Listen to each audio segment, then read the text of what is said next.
So thank you everyone for all your sharing, and I, I'm responding today to a request that came a few weeks ago, actually, by now, to talk about what do we do when life just throws one difficult situation at us after another. And of course, the Dhamma is, I haven't found anything yet that the Buddha hasn't addressed. So we'll take a look at, like what we find in the path and the practice that we can use when we come up against this kind of battering of life circumstances, and how do we avoid going into despair. And some of you may have seen the newsletter that went out yesterday. If you did, I had written a little bit about this already. But one thing I didn't say in the newsletter I want to share with you is that I had a year like that once, a long time ago now, before I had come into the contact with the Dhamma. And it was when my kids were teenagers and we were living in California. They were starting to get settled in and more settled, and things were going well. I was working at a company and I really liked my job. I was in a relationship that was going well, bought a house. That was really lovely. Everything seemed to be really good. And then we were told that there was going to be a meeting at our company, and I had this very down-pulling feeling, and they announced that they were moving to Austin, Texas. And so I was invited to keep my job and go along to Austin, Texas, and the company paid for me and my kids. I think my son was 15, my daughter was 13, something like that, to go down and check it out. And I made that weekend as fun as I could, but they're like, no way, Mom, we're not moving to Texas. I'm sorry. It's like, and it was, they had just, like I said, we're getting settled in California, and so that was so I had to find another job, and I did. But maybe about just a few weeks into it, my son was crossing the street with his bicycle on the way home from school and was hit by a drunk driver. So you get that call. He's in Stanford Hospital with a brain concussion on a broken leg and a really deep puncture wound in the back of one of his calf, and so there was nursing him, and still kind of getting used to the new job. And then it was one thing after another for the year. It's like I had a health scare. The relationship broke up. I really couldn't continue to keep the house, so I sold it. We sold out of it, and the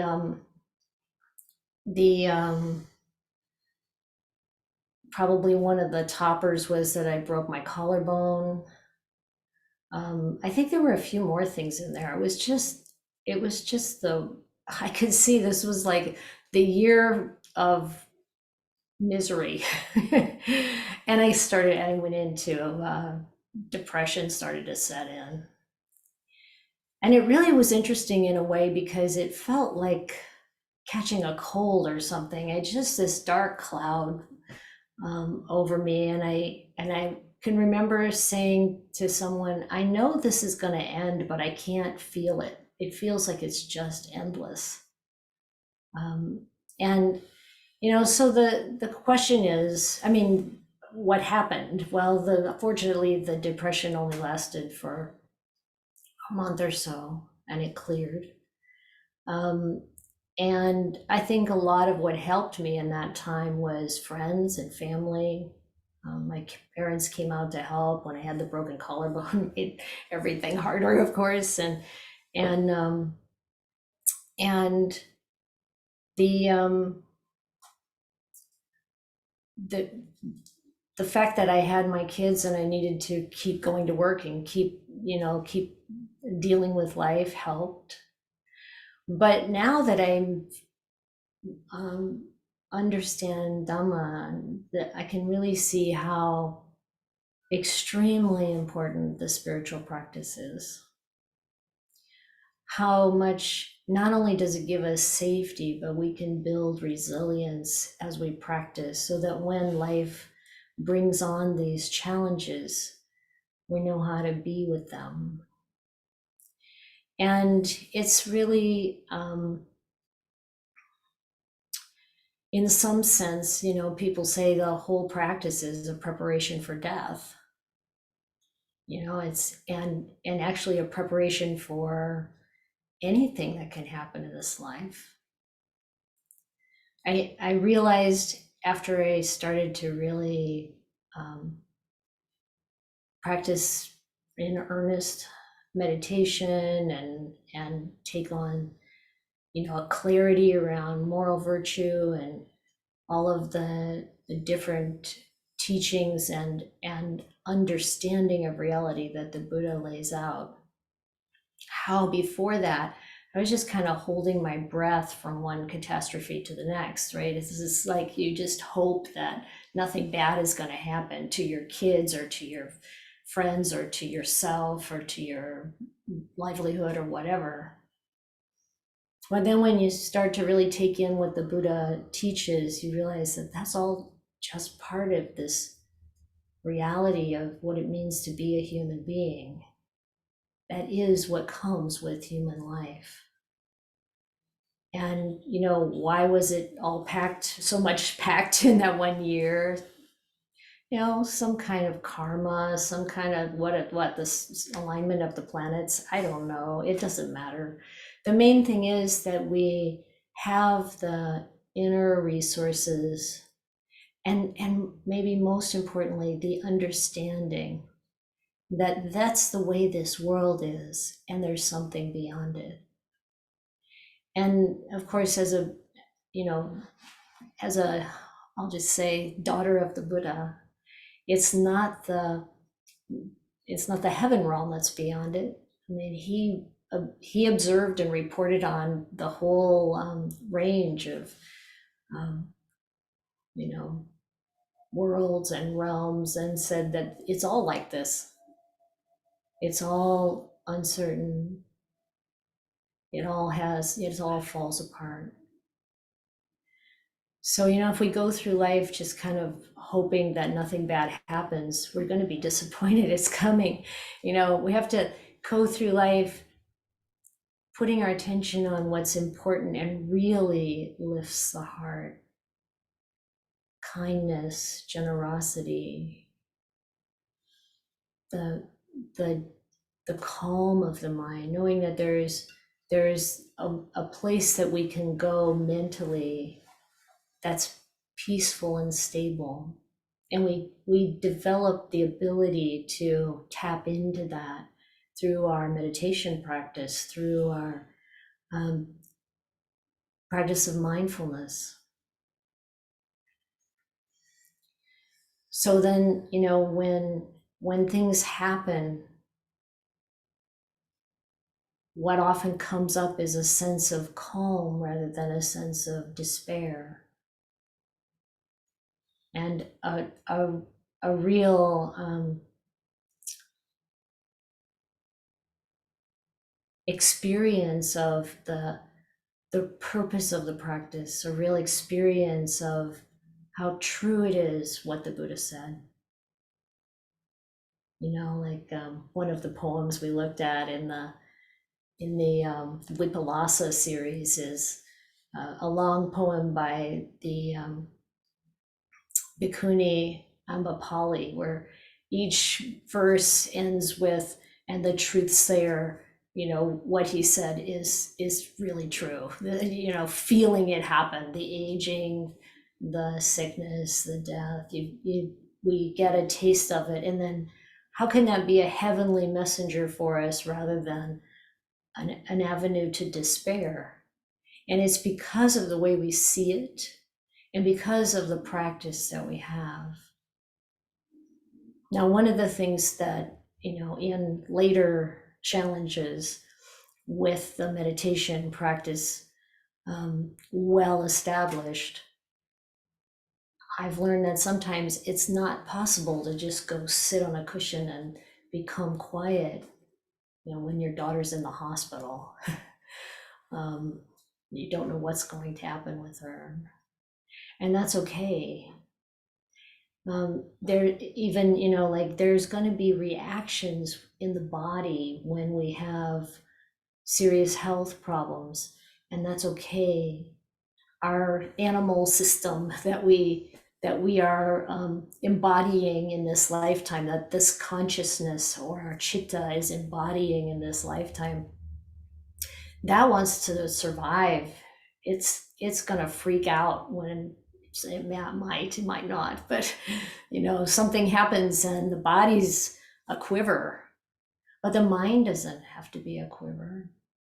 The mind can understand, this is how it is, and there's a spiritual uplift that can come in, that can flood in to support us. So, we might be internally, physically for sure, and maybe even that more childlike part of the mind be upset and disturbed, but the wise self, the wise part of the mind, self isn't the right word, is it? Because there's no self in any of it.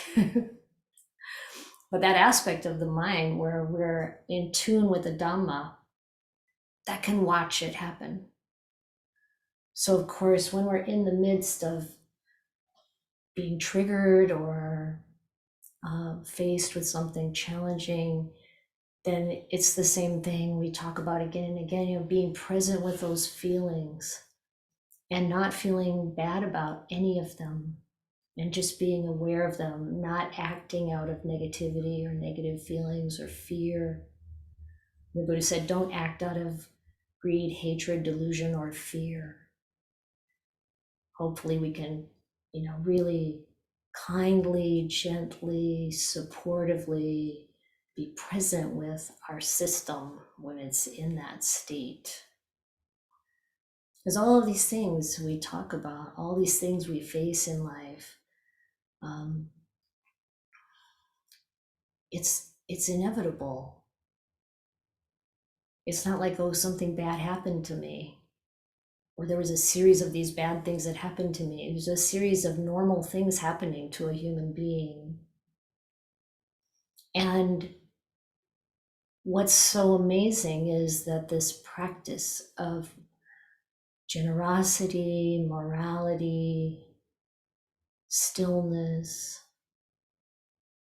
developing wisdom, that this is where the safety is, and this is where the support is, and this is where stability is.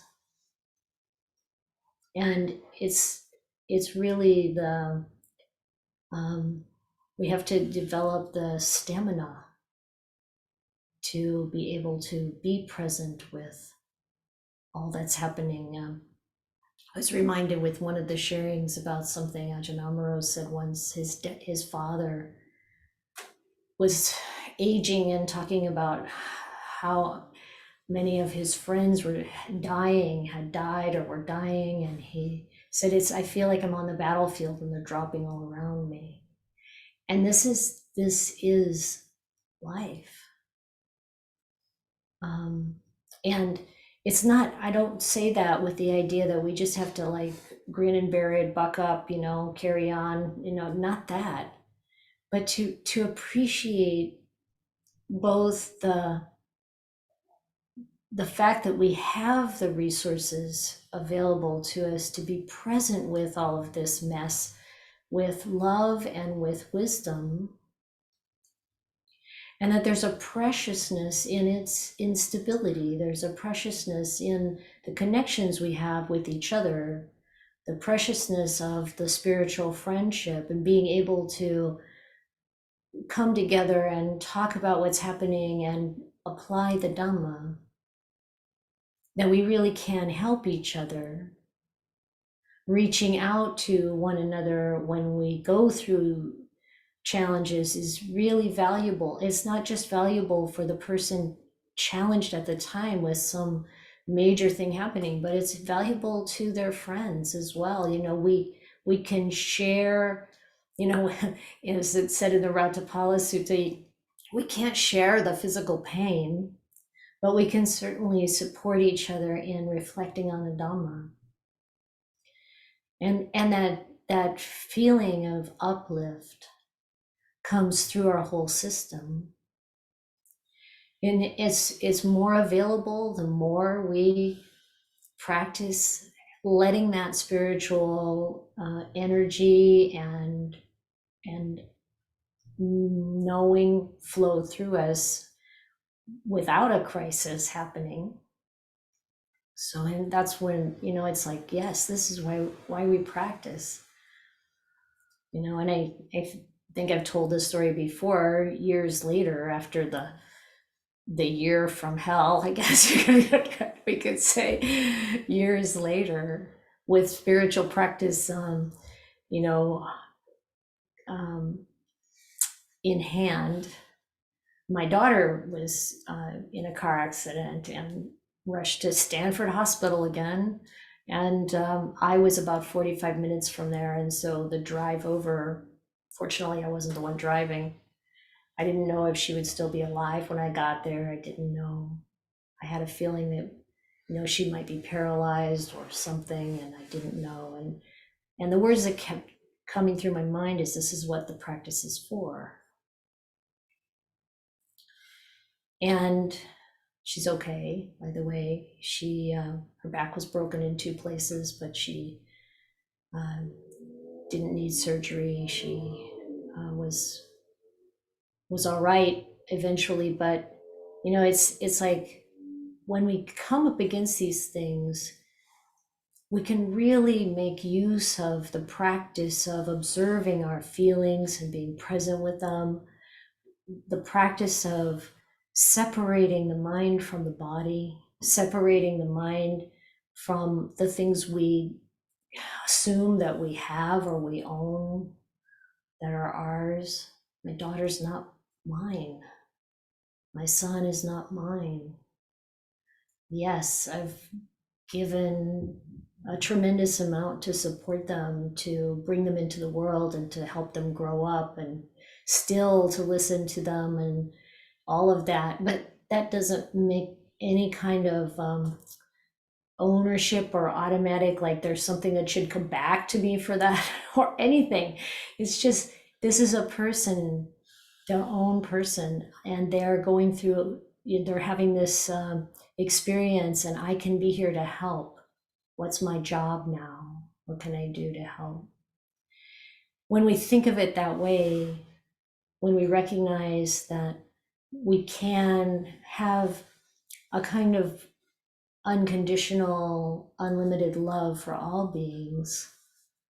And I realize that doesn't just come through thinking about it or wanting it. It comes through the practice and realization. It's insight that brings that about. But when it does, it's a huge game changer. There's an ability then to be present with, supportive of the recovery, whatever comes along. And this is, like I said, this is a way to encourage ourselves to really, bring generosity and kindness and mindfulness and even a kind of samadhi into every moment of our life. This is an encouragement to do that, to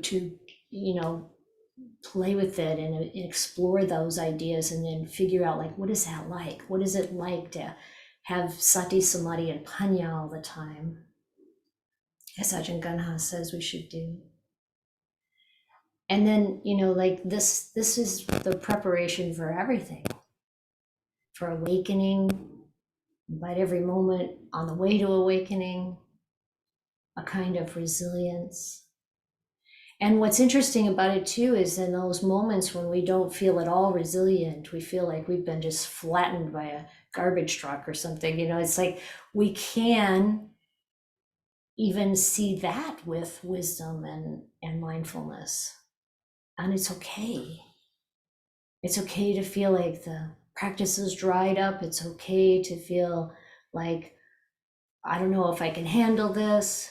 Reach out to your spiritual friends. Reach out to the Dhamma that we have that's so available online now. And if all that online system goes down, which will probably happen at some point, I know that could send tremors through you, right? It's like, but it's okay. Sometimes when you're in a stable space, it's useful to imagine what might happen. Once I moved into a place to live that had flooded recently, and then they fixed it all up, and I'd go to work and I'd think, yeah, it could flood again today, and what would I miss, and how would I react, and how would, if all my stuff was gone, and just testing the mind and trying to notice where we're attached. What would I be clinging to? Can I let go a little bit more? Because when we're sad, when we feel afraid or worried, that shows us where our clinging is. And when we're not sad and not afraid and not worried, we can remember those times and let go of the clinging when we're feeling pretty stable. And then when things happen, we've got that understanding to rely on.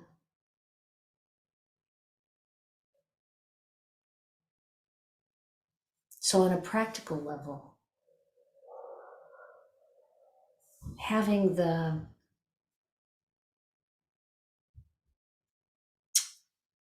in mind what the resources are that you have available to you in your life. Spiritual friends, the insights you've already had, the memories of your own generosity and kindness, the solid practice of virtue, whatever spiritual rituals, I say rituals is not quite it, but practices that, or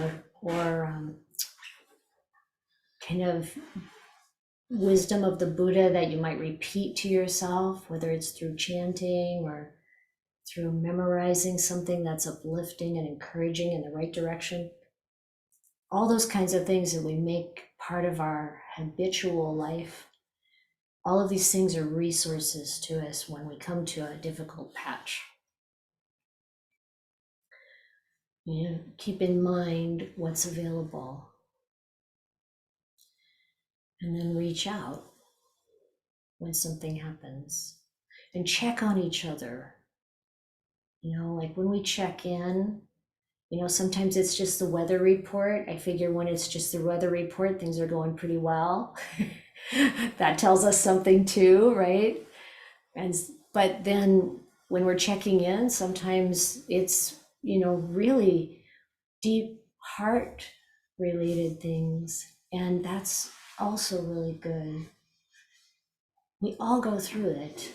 We all go through the mill in this human existence, because we all have to face aging, sickness, and death. Even if you never missed a day of work in your life. You hear these people, I've been working for 65 years and I never missed a day of work in my life. That's great, but they still don't have a pass. They still have to deal with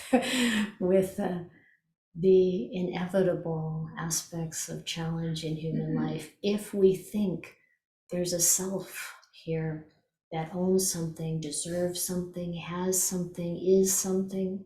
If we keep becoming in every situation we come along to, there's going to be suffering.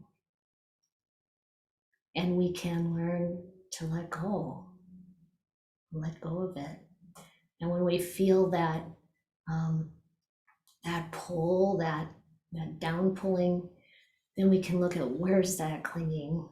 My friend's favorite game. Where's the clinging? How can I let go of this?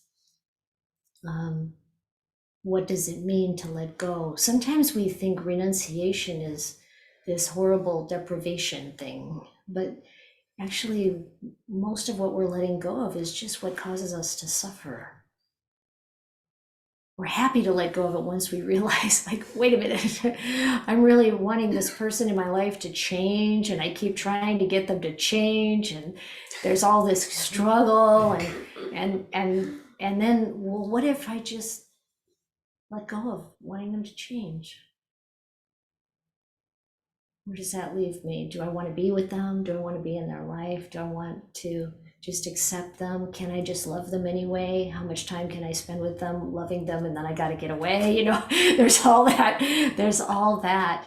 But it's like really understanding what we're doing instead of just blindly clinging according to our conditioning.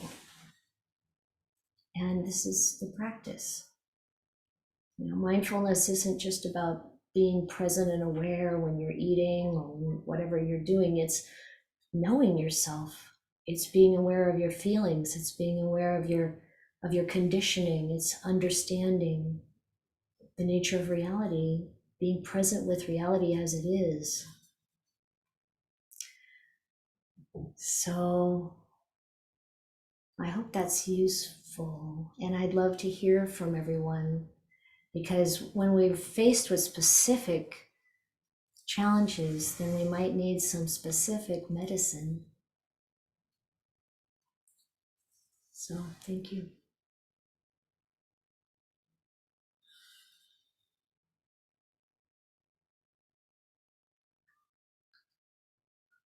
Yes, Fong? Do you feel like when you become a monastic, that monastic life become a shelter from,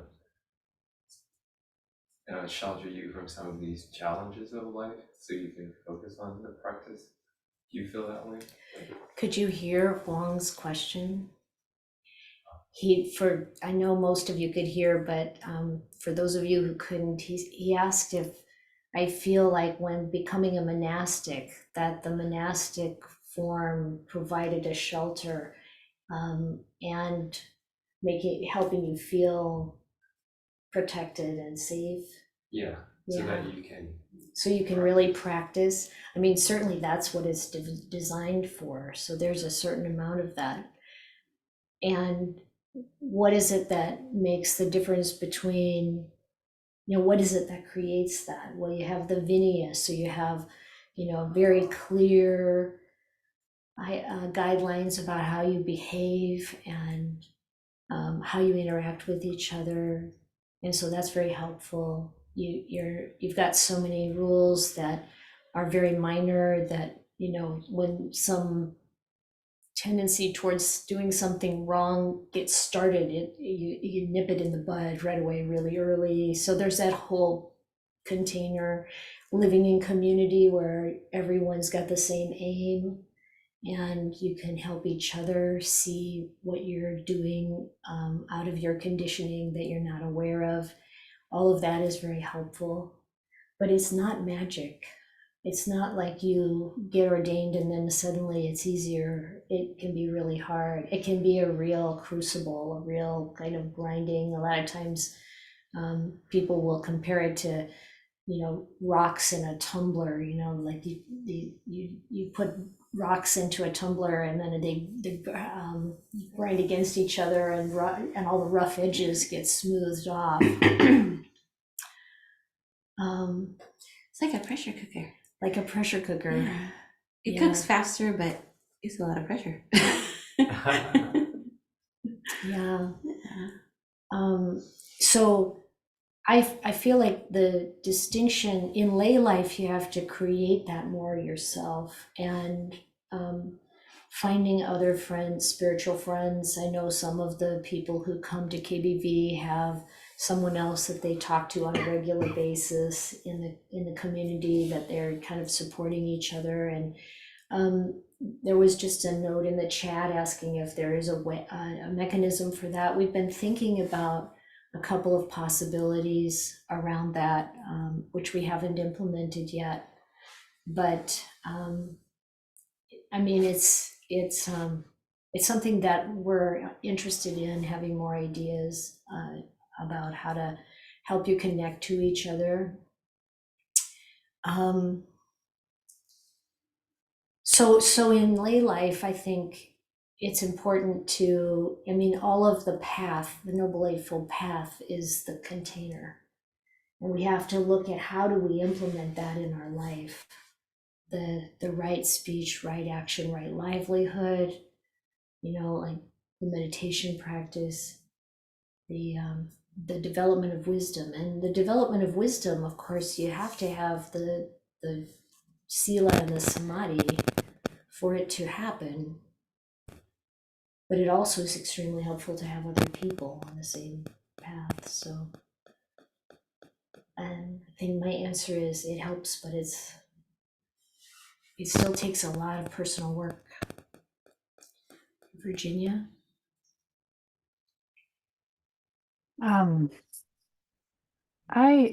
You mentioned something about the problems with, like, I can't remember exactly what you said, but can keep on becoming. You said like this habit that we have of over and over again, whenever like a new situation arises, this becoming that causes a lot of suffering because we build this kind of new identity every time. And I'm seeing that, especially as I'm going to different places and contexts. And I just wondered if you might say a little more about that. Because I know, letting the new context change me and affect me in wholesome ways, but then also not not holding on to that building up energy that eventually just causes problems. I don't know if that makes sense. Yeah, I think so. I mean, we all have all this conditioning that,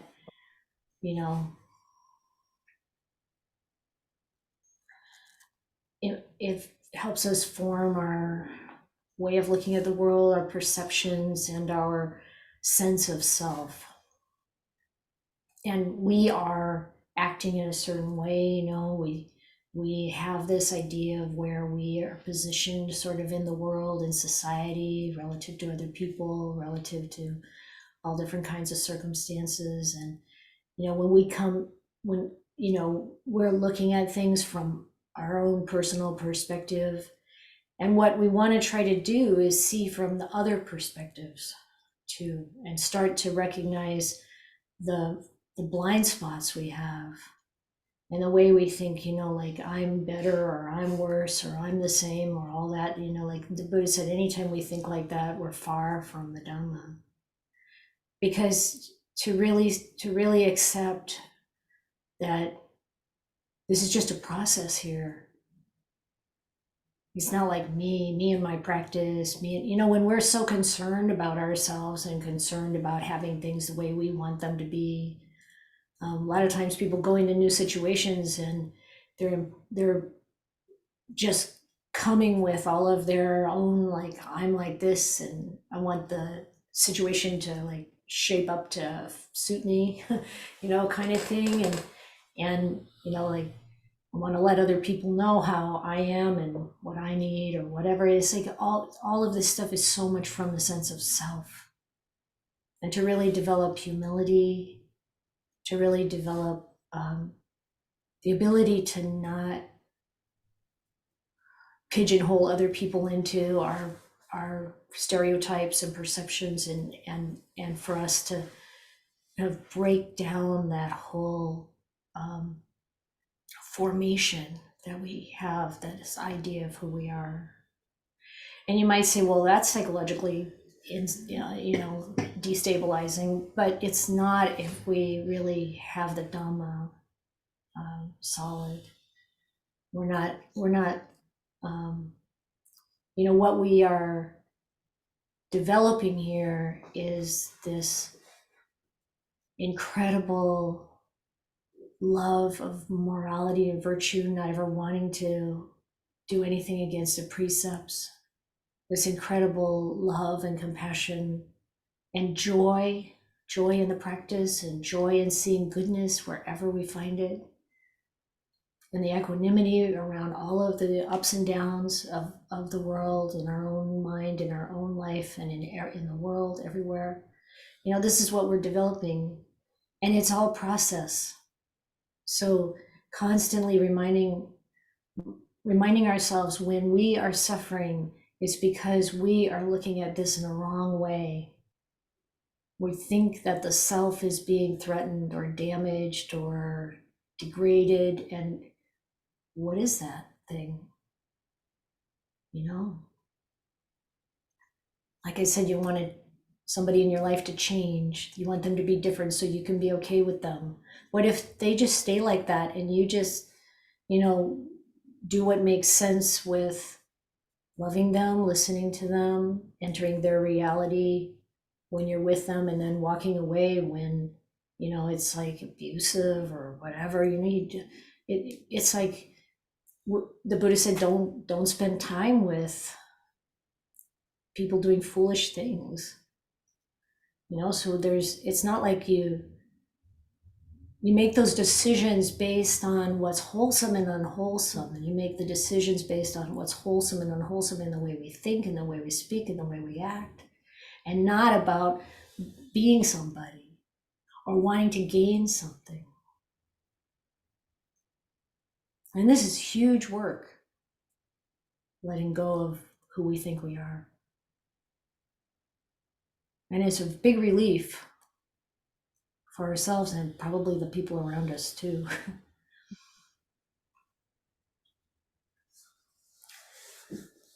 Cynthia? Thank you. A lot of what you said has been very helpful, especially uh, the especially just the reminder, and I kind of knew this, of like how important Sangha and teachers are, and really relying on that. Um, just to put out there, I'm the one that asked this question, and the also the part of because I have found myself getting caught in like I'm a failure as a practitioner because I'm not handling this better, and trying to add some self-compassion. The thing that I still am struggling with, although it's lightened some, is there's like two things that have been going on. One of them is I have this major medical thing, like I'm going to have brain surgery in a couple of weeks, and that brings up a lot of stuff about impermanence and dying, and it well, I mean, this, but just to put it in context, that I don't think I'm going to die. There's a very small chance that I'm going to die, but there is a chance that my life may not be as it is, that it will be death in a certain way, in terms of losing my ability to talk and understand language and that sort of stuff. And my practice has been really helpful with that, because it's really felt like I'm preparing to die, because I may. And coming to terms with that, and working with it. The other thing that's been going on for 3 months is this massive amount of logistical stuff that I've been having to deal with. The several little things, but also the biggest thing is my bank account got hacked, and I'm having a harder time how to, it's like, for a while it was like every day and several hours a day, and it's down to like maybe every 2 or 3 days and an hour. I mean, yesterday it was another 2 hours of straightening out all the complicated mess of our financial situation. Mhm. And I haven't figured out how that fits into the Dharma, that sense of like, I thought that was fixed and it's not. I thought that was taken care of and it's not. And here's another thing that has coming into the picture, and just like that Mhm. sense of like the waves just coming on and on and on, and like you were describing it, just feeling unending, and Mhm. how that relates to.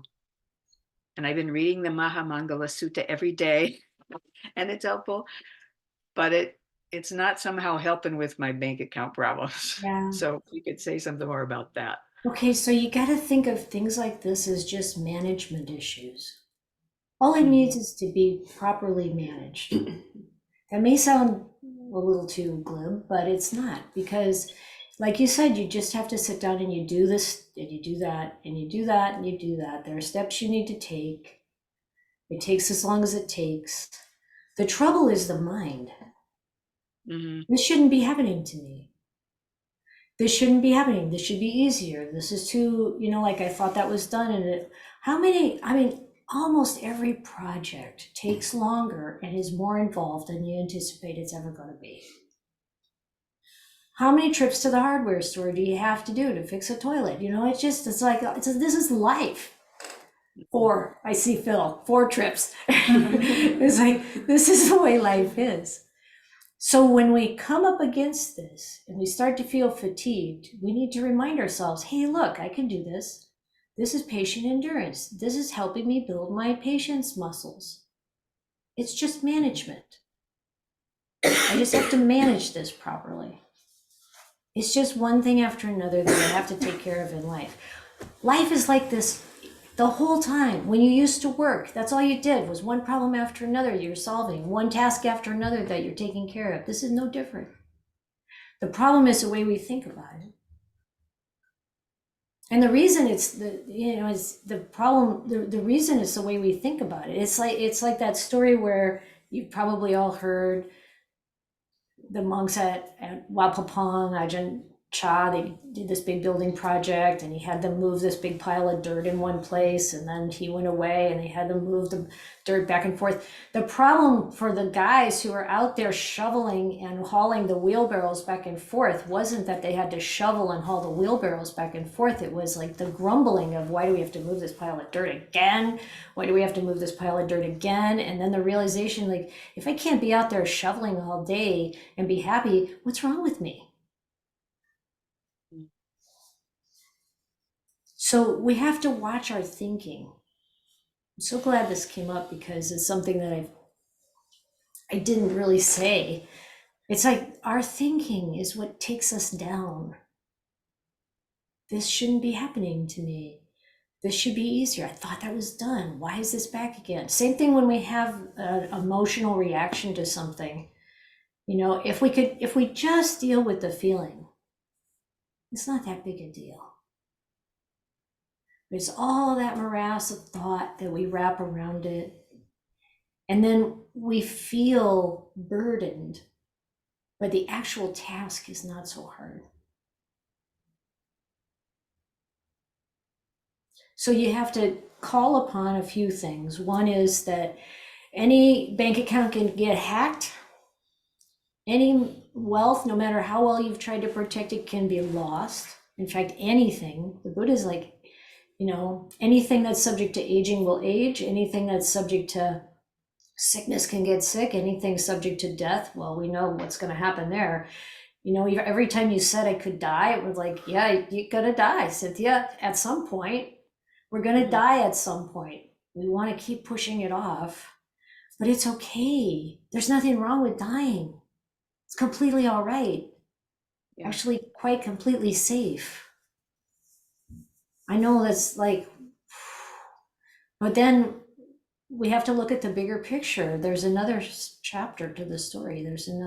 Something else has to happen. I like Ajahn Brahm's way of talking about it. He said, if you won a trip to an exotic place, even if you didn't really know where it was, you'd be so anxious to go. Like, why do I have to wait 3 weeks to go? So think about death that way, And, you know, I mean, it sounds maybe too superficial to say, okay, if you can't talk, you can't understand, if you're consciously available, you can like learn about what that feels like. And if you're not consciously available, that's okay too, because then when the body dies, you're going to be free of all that and you can just go on to the next phase anyway. Mhm. Yeah, and like I said, I'm having a lot easier time dealing with that than Yeah. but I think you know, and I'm reflecting on what you're saying, and I think part of my struggle is with the stuff that keeps happening is that I'm having a hard time saying, okay, it's just stuff, it has to get done, it's a management thing, it'll get done when it gets done, is I feel like I don't have time. There's pressure, like I've got to get this stuff done before my surgery, Right. and and and fear around it, a fear Yeah. around that piece, and a real sense of pressure around. I can't just say, okay, well, if I don't do it today, I'll do it tomorrow. There might not be a tomorrow, and then Right. Right. I I don't know mean, if that's I don't mean to sound like it. I mean, I really appreciate where you're at with this. I mean, what's happening is big, and it's like it's difficult and it's understandable. But I'm wondering, you know, like now you've handled a lot of the financial thing. The assets are probably relatively safe now. Is that true? Mhm. it's a lot of unknown, a lot of, and that's what's the scary, Yeah. a lot of like, okay, I think I got this straightened out, but I'm not really sure Yeah. because I've tried to do it 3 times and it keeps not Yeah. it keeps not being straightened out. And Mhm. you know, yesterday 3 hours on the phone with Social Security because our Social Security payments didn't come through, and you know, Mhm. it's like I thought that one was taken care of. So I don't know. It's just it's a Yeah. lot of don't know. A A lot lot of of just don't don't know. know. Yeah. Is there anyone that can help? I've been asked that question a number of times, and it doesn't seem like there is because it's so Mm. and and maybe it's a matter of having to come to terms with I might not be able to get it straightened out, and then I might not be able to. Yeah. And so it's the karma of my wife and my family that's going to have to deal with the mess. Yeah. I mean, I don't want to leave it that way, but it might just be that's how it's going to be. And that's how things are too. You Yeah, know, that's just the nature of life. yeah, Um, you know, we've most of us have probably been on both ends of that, uh-huh, leaving something that somebody else has to pick up or being the one who has to pick it up. It's okay. yeah, Yeah. I know I've been incredibly impressed by your dedication to the Dhamma and your resiliency and your stability through a lot of waves of challenge. And this is the nature of life, and it's what strengthens us on the yeah. path. Well, thank you, and thank you for everyone for listening and being here. It means a lot. Can I say something, Cynthia? Or Ayaz? Sure. I was just really struck by your like your kindness and generosity and thinking about like your family and wanting to, really set it up in a caring way. So I just wanted to reflect those qualities I just heard in you because I felt very moved by it. Yeah, thank you, Mayra. And thank you, Cynthia. James?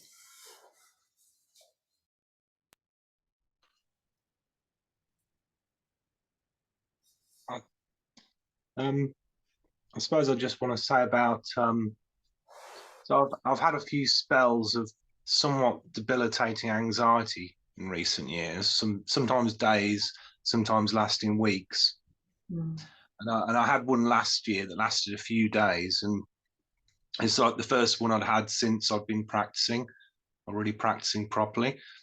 And it was a weird mix of feelings, because obviously it was unpleasant, but at the same time, it gave me a good solid experience in how to engage with using Dhamma to deal with these things. And I was sort of like found myself quite almost grateful for the experience, because I found that unlike previous times, I could deal with it so much, or cope with it so much better, that I could feel these things, but sort of like hold them while still functioning. It was less all consuming, that yeah. It's hard to put into words, isn't it? And it was because I mean, I suppose one drawback I found of practice is that I guess I was somewhat emotionally kind of detached and repressed person before, and I still am, I guess. But so I feel these things more. So that's the irony, is that if anything, I've felt those feelings harder than before, and yet I had the tools to deal with them. So I was kind of grateful, and it kind of gives me hope for the future, that when those inevitable disasters do come along, that I will be able to sort of, I have some tools to cope with it. So I've found in the last year or so, one of my discoveries in practice, I suppose, is that like meditation isn't always not successful. I've lovely ones where it's all very happy and everything. But when I have the anxiety or problems or things on my mind, still, even if it's not a settled meditation, even if it's kind of uncomfortable, still it's worth doing. And I just sit with this kind of like my probably for the last year, my sort of like themes of meditation has just been trust and patience. That whatever's happening, whatever I'm feeling, just trust in it and just be patient, trust in it and be patient. And I found that, I mean, like, I've been ill recently, and I've been short on sleep recently, so I haven't had a really good sit in ages. Although they kind of sneak up on you, don't you? Just unexpected. Yeah. I mean, it's weird. It's been really disturbed. So nevertheless, I've sat through it and I've stayed with it, and I know it helps me to do it anyway. But it's weird. I'll keep waking up in the early hours, and usually getting up and meditating sort of helps. But I'm finding at the minute I have to do it for a long time. But I've had all these disturbed meditations, and yet 4 o'clock in the morning, the week, I did an hour, and it was the best meditation I've had in ages. And the hour just flew by. It flies by in the early hours like no other time, and it really, really, really helped. Yeah. Wow. I think that I'll leave it there. That's just a sort of positive sort of share. Really, it's just I worry about the future, but I feel so grateful that I have tools to deal with it, and every day I can refine them more and more and learn more and more. It's beautiful, James. Thank you. Yeah, I tried to say that in the something about that in the newsletter article, in the part I wrote. It's like sometimes when things are really rough and you just can't sit down and meditate, there's so much energy going through the body, or so much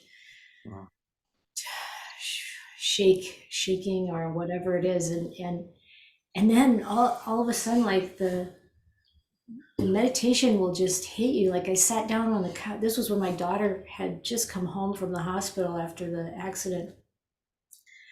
And yeah, you're short on sleep. I have to do everything for her. She can't like put on her socks or walk up and down the stairs, and she can't like shower by herself, nothing, and I'm just taking care of her. And I sat down on the couch, and suddenly I'm in meditation, just, and it's like, can be so unexpected, but you're developing this pattern, this habit in your system, and it can just come.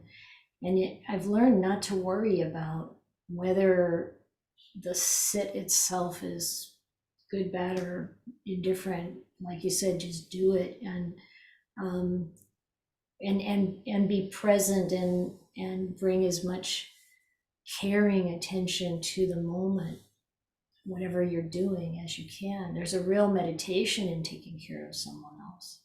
There's a real meditation in just holding those feelings of our own and being present with them, whether it's physical or emotional. Thank you so much, James. It's such a gift, it really is. It's like I said, it's just really this last year, it's just learning that a meditation doesn't have to be particularly calming or joyful or stilling and not expecting anything as well. I mean, I just sit. I don't know when I think I had probably like 5 seconds that were like really nice, and then it was gone. But that was all right. That was enough. Yeah. Yeah. Yes, is like why Ajahn Chah said, don't think, oh, that was good and this was bad. It's just like it's just all practice. Even if we're watching our mind run all around, we're watching the mind run all around. It's okay. Yeah. Thank you. Thank you, James. Joyce?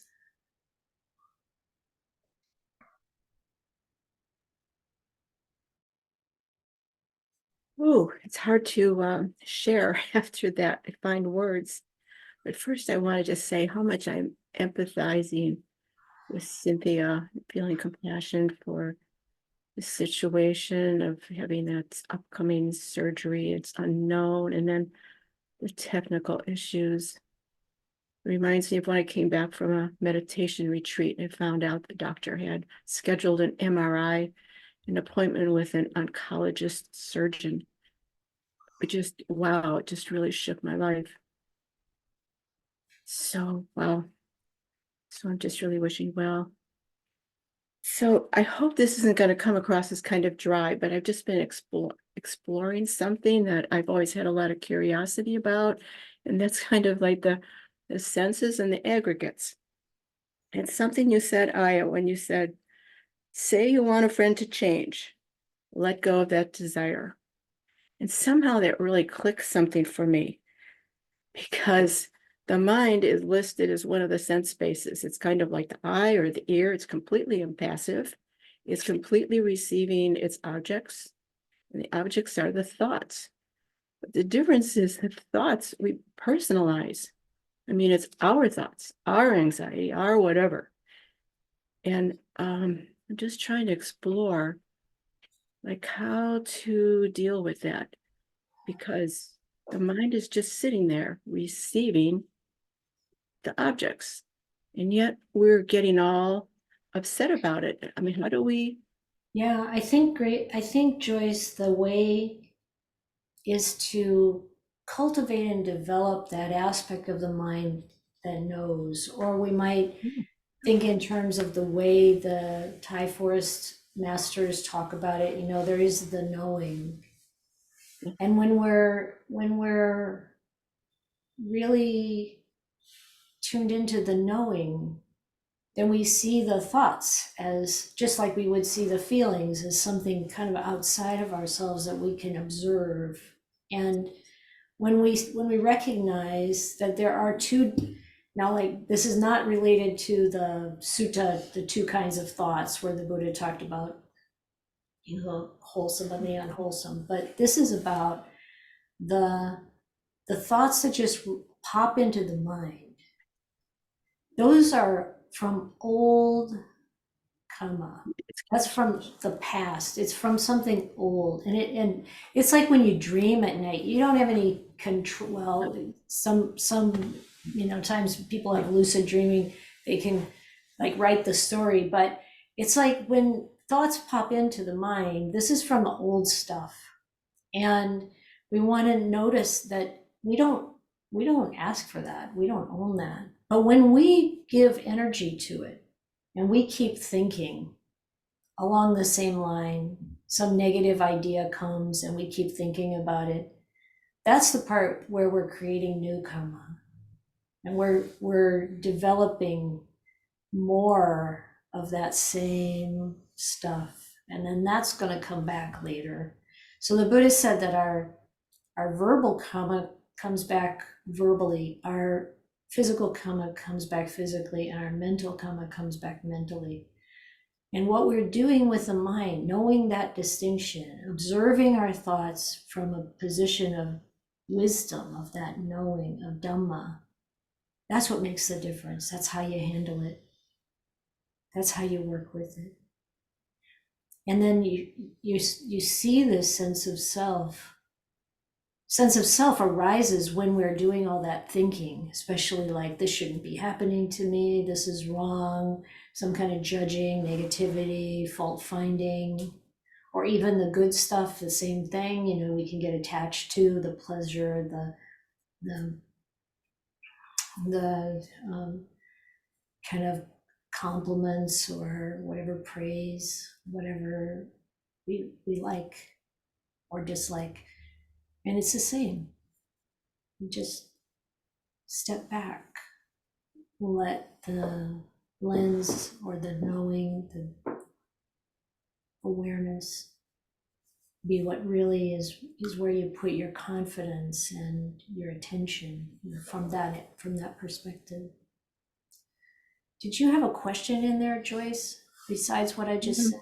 Well, I wanted to say something else too, because I've just been exploring this for the last several weeks. And last night when I sat down to meditate, I was feeling really anxious, a lot of thoughts running around. And I remembered it's basically what you just said is these are just mind objects running around. They're not the mind. The mind is peaceful, it's spacious, it's open, it's aware. So I thought, okay, what can I do here?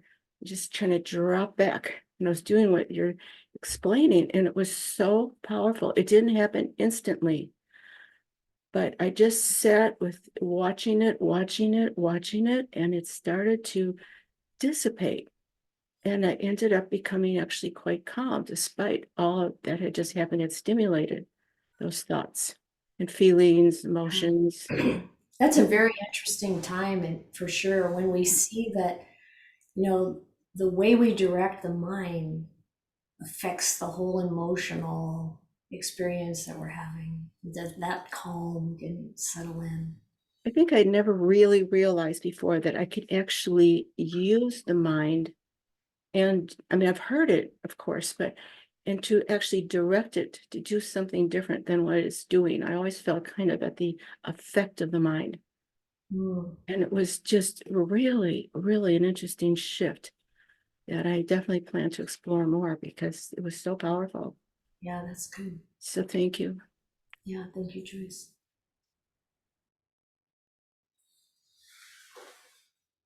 I have a question, Ayya.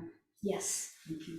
So, you know, people say, oh, there's some lesson to be learned here. Like, what is the lesson I need to learn? And can you talk about that a little bit? So this sounds like it comes from this idea that life is a classroom. You come to life because there are lessons you haven't learned yet and you need to learn them. Well, I think that framework can be helpful sometimes to recognize that, you know, if I'm suffering, I've got something I can learn. Because if I were an arahant and I had no greed, hatred, or delusion, I wouldn't be suffering over this, right? So it sort of fits. And people say, you know, you're gonna have to keep coming back in rebirth after rebirth until you've learned those lessons. And, you know, a lot of times you're learning the same lesson over and over again. Now, for anybody who's watched Groundhog Day with Bill Murray, it's a pretty good example.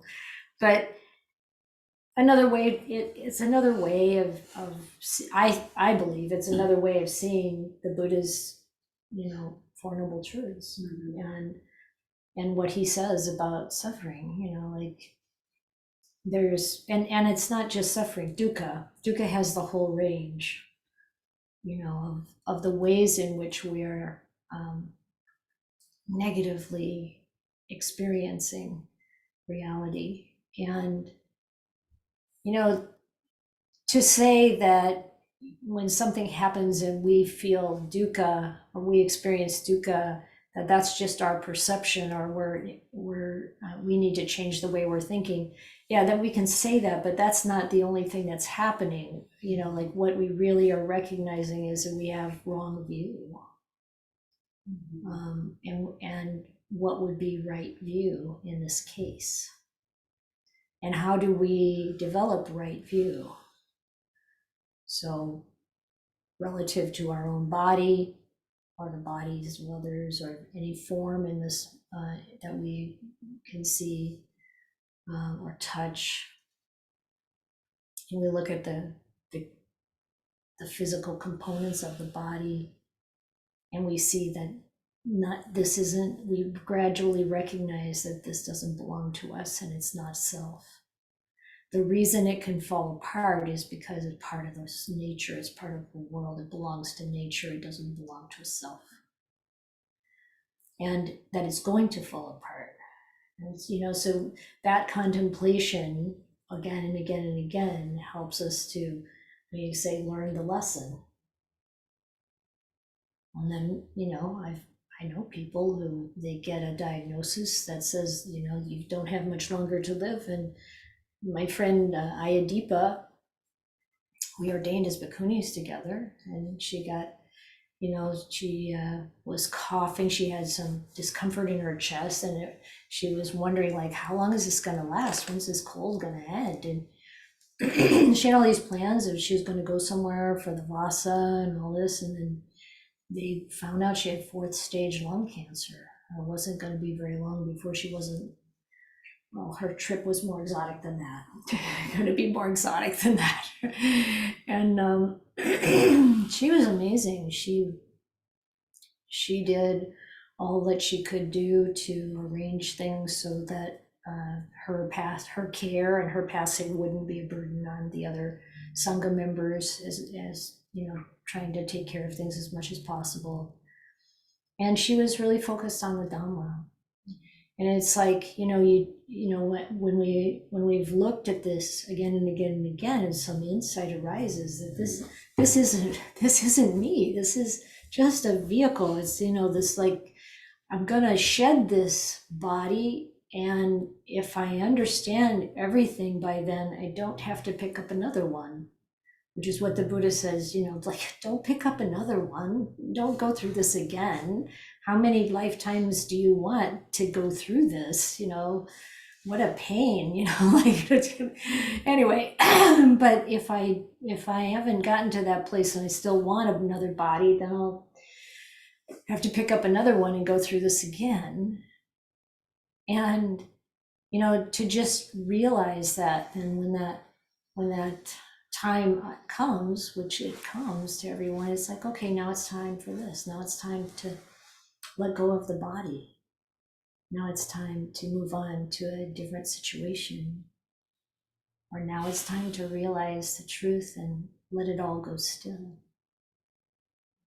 And yeah, so I think what I'm hearing, or my interpretation, is things don't happen to you because you need to learn that lesson. But when things happen, there are opportunities for learning. yeah, Mm-hmm. yeah. And, when we talk about karma, obviously everybody's situations in life are quite different. Mm-hmm. And, it's all the actions that we take have a way of shaping what's coming in the future. But there's so much variety that gets poured into all that the Buddha said, don't try to sort it out. Mm-hmm.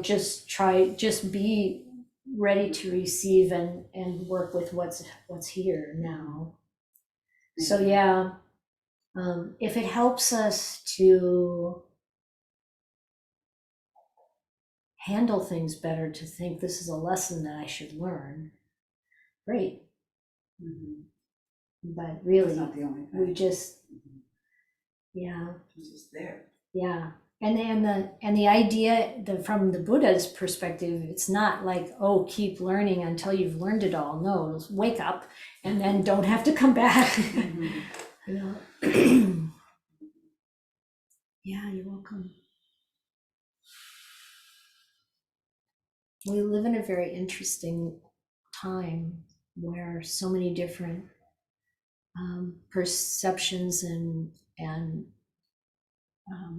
way, you know, frames of reference are available to us.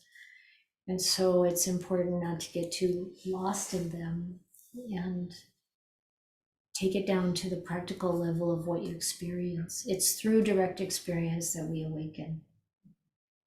We can't do it based on what we learn out of the books or what we hear from someone else. We have to experience it ourselves.